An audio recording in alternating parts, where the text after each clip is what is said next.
ఎప్పుడైతే దేవుణ్ణి ఆరాధిస్తున్నామో, దేవుణ్ణి నమ్ముకున్నామో, దేవుని దగ్గరికి వెళుతున్నామో, మానక తన సన్నిధానానికి మనము వెళుతున్నామో, దానికి తగిన ప్రతిఫలము మనకు కావాలి.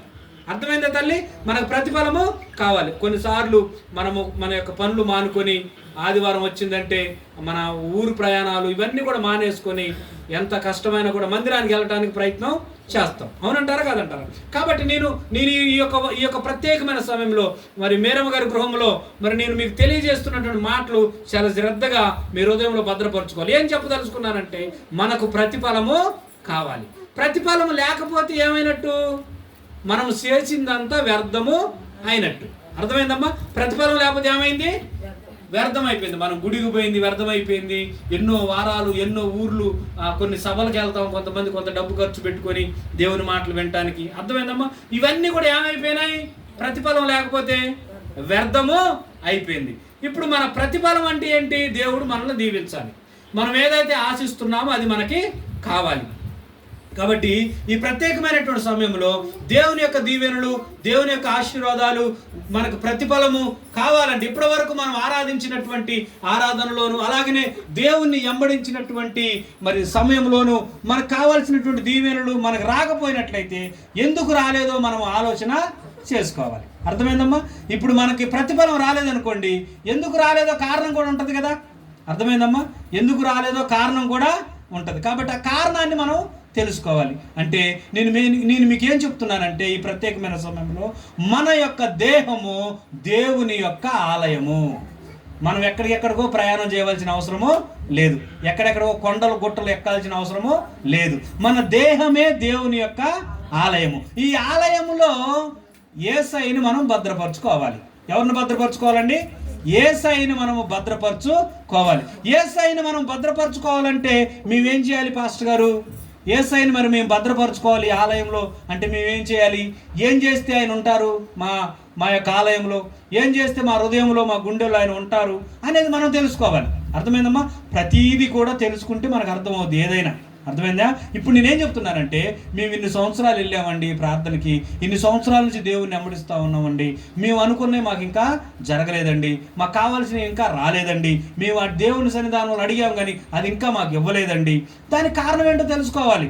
మేము వస్తున్నాం, మేము ఇవ్వాల్సిన కానుక దేవునికి ఇస్తున్నాం, మేము అనుకోవాలనుకున్నవి దేవునికి ఏదైతే ఇద్దాం అనుకున్నాం అవి కూడా దేవునికి ఇస్తున్నాం, కానీ మాకు పని మాత్రం అవ్వట్లా, మాకు ఆరోగ్యం మాత్రం బాగుపడట్లా.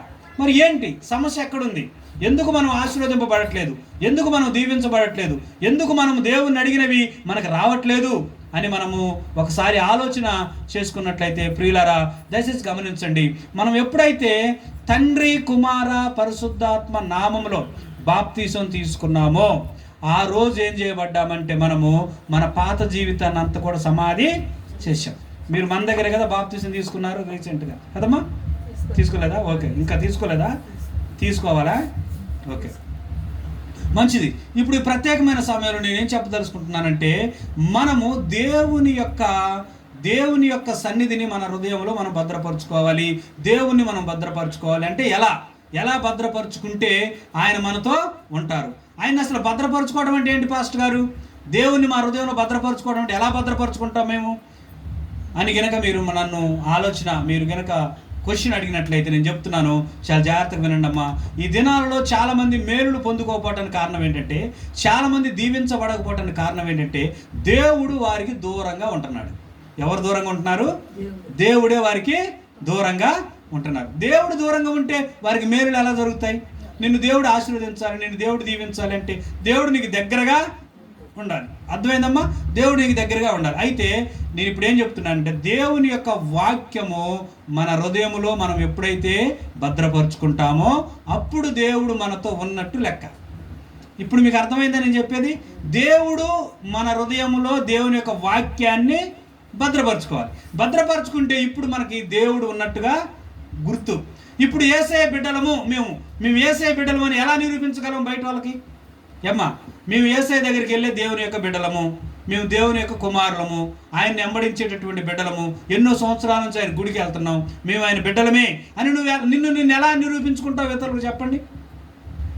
లేకపోతే కొంతమందిలో మనం ఉన్నప్పుడు ఎవరైనా మనం చూసినప్పుడు ఇదిగో ఏమో దేవుని బిడ్డ అని మనం గుర్తించాలంటే మనం ఏం చేయాలి చెప్పండి అమ్మా?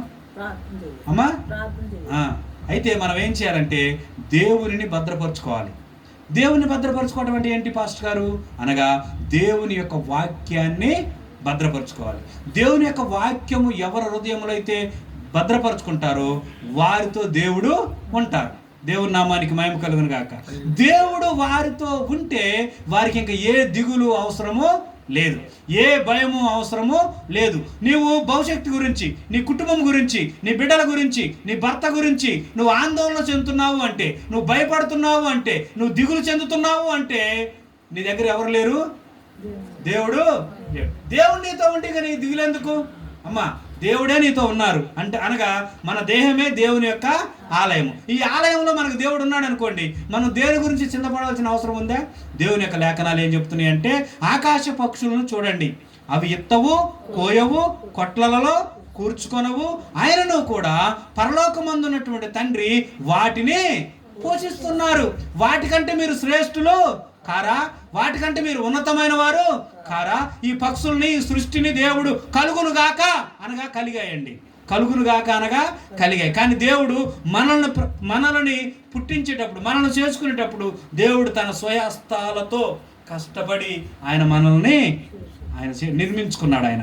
కాబట్టి మనము దేవునికి చాలా ఇష్టమైనటువంటి దేవుని యొక్క బిడ్డలం. కాబట్టి ఆకాశ పక్షులే బతుకుతూ ఉంటే, అడవిలో ఉన్నటువంటి చెట్లు, అడవిలో ఉన్నటువంటి జంతువులు స్వేచ్ఛగా ఉంటే మన్నెందుకు దేవుడు ప్రేమించడు? మన్నెందుకు దేవుడు కనికరించడు? మన్నెందుకు దేవుడు బాగు చేయడు? మన యొక్క అవసరతలు ఎందుకు దేవుడు తీర్చడు అని మనం ఆలోచన చేసుకోవాలి. కాబట్టి తల్లులారా, ఇంకోటి కూడా దేవుడు చెప్తున్న మాట ఏంటంటే, మీకున్నటువంటి ప్రయాసాలని, మీకున్నటువంటి భారాన్ని అంతా కూడా నా మీద మోపండి. నా మీద మోపితే నేను మోస్తాను వాటిని. ఎందుకమ్మా మీరు ఏడుస్తారు? ఎందుకు మీరు దిగులు పడతారు? ఎందుకు మీరు ఆవేదన చెందుతారు? అయ్యో నా పిల్లలకి నేను ఎలా పెళ్ళిళ్ళు చేయాలి? అయ్యో నా పిల్లల పరిస్థితి ఏంటి? నా భర్త పరిస్థితి ఏంటి? నా బిడ్డలు నేను ఎలా చదివించుకోవాలి?